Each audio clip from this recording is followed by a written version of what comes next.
Jollibee Manghinaw.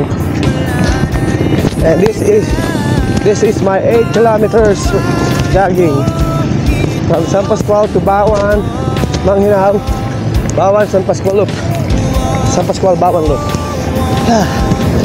Alright. Alright.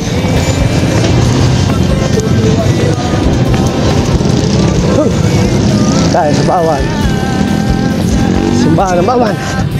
This is my 9-kilometer run. At malapit na tayo sa San Pascual ulit, sa balik bawas bahay. Alright. Peace out. Alright. Alright. This is my 10-kilometer run. I'm here in Walter Mart, San Pascual. At siguro dito na tayo titigil. Medyo matagal yung ating 10 kilometers kasi naka 1 hour and 15 minutes tayo sa loob. 10 kilometers mahigit kasi nasa public tayo.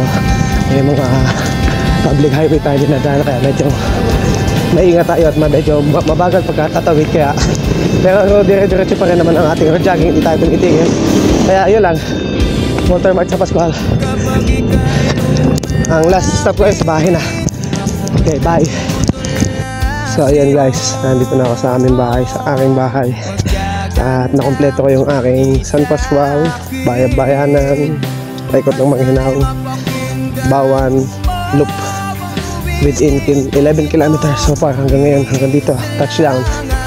This is my house, 11 kilometers. Yo, nandito pa yung tubig ko, hindi ko pa nainom. Kaya ko palang inumin. See you guys, thank you for watching.